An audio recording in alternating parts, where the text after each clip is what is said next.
Good morning, everyone. I just want to say what a pleasure it was to meet all of your students yesterday.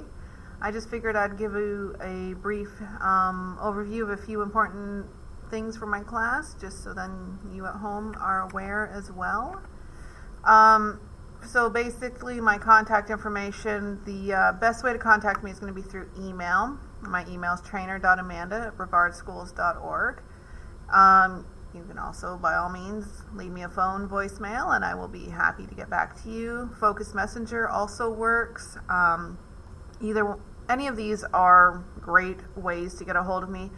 I just say email will be the best because then I can kind of, check and write you back a quick response between classes and things like that. So I can respond to that one a bit faster usually.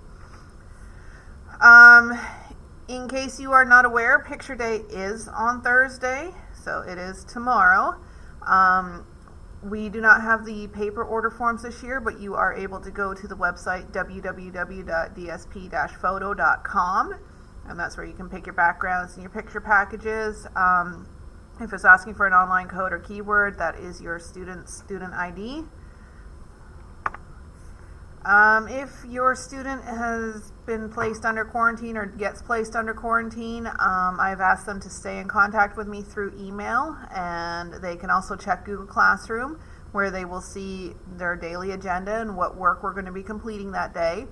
I've also told the students that if they are having trouble understanding the work or understanding what's going on with what we are completing, that I am more than happy to set up a quick Zoom meeting with them, and I can set it up before school, I can set it up after school, and I mean, if it's warranted, I can even, hop on in the evening at some point, because most often it's usually just a quick 5-minute little, this is how we do it, and it saves, a huge long email stream of paragraphs of writing.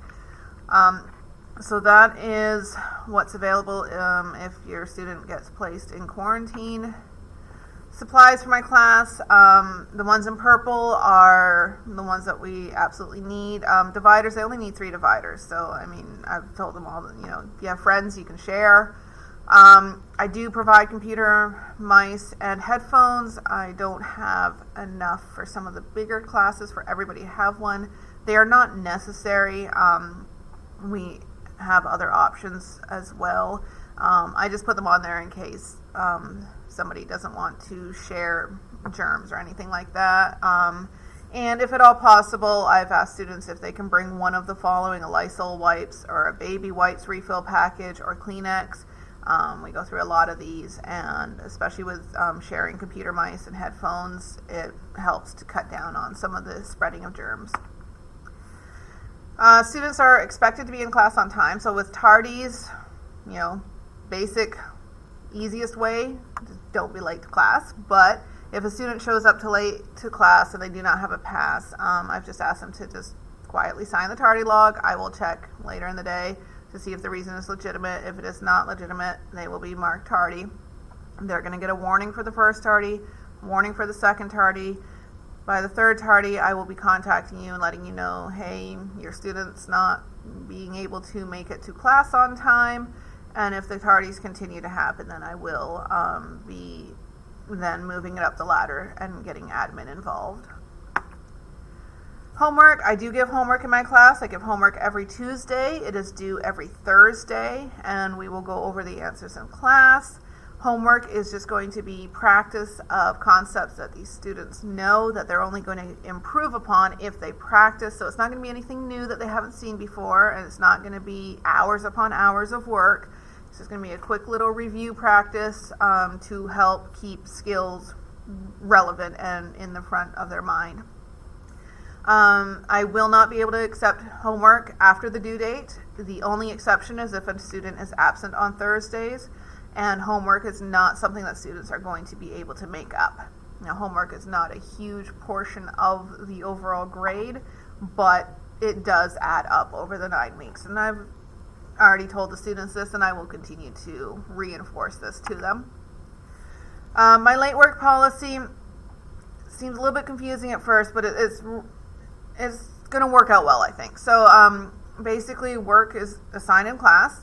Students are given plenty of time to complete their work, and it's expected to be handed in on time. Now, some days students don't finish their work on time, and that's okay.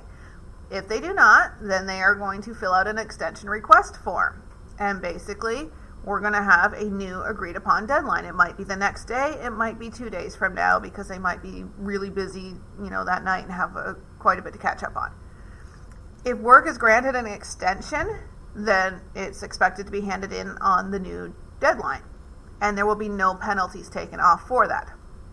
If a student is granted an extension and they do not hand their work in on the new due date, they have 3 extra days to turn it in, and on those days they will lose 20% per day. Now, if a student's wasting class time, they're not going to be granted an extension, because an extension is there for students who are working and putting in effort but are just not able to finish the work in the time that was given. So, if a student does not request an extension or is not granted an extension because they wasted their time, then they can still turn their work in late. They will just lose 10% per day up to 6 days. And then after 6 days, the work will no longer be accepted. If you have any questions about this, please feel free to reach out to me. As I've told the students, as we kind of get going along in the class, it'll all kind of fall into place and make more sense. Tutoring, I'm generally available every morning and every afternoon. I have a schedule I'm going to post in the class, because there are some days that I have meetings.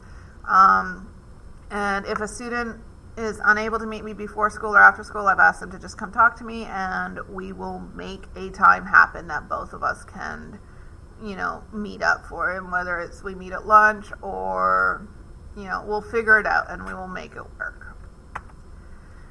Once again, my contact information, just in case you need it.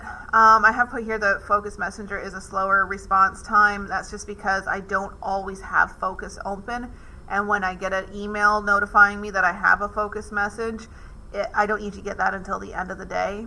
But I will be making an effort more this year to keep Focus open more often so I can check for those messages. So please, if you have any questions or concerns, reach out to me. But I'm looking forward to a wonderful year, and I am very, very excited.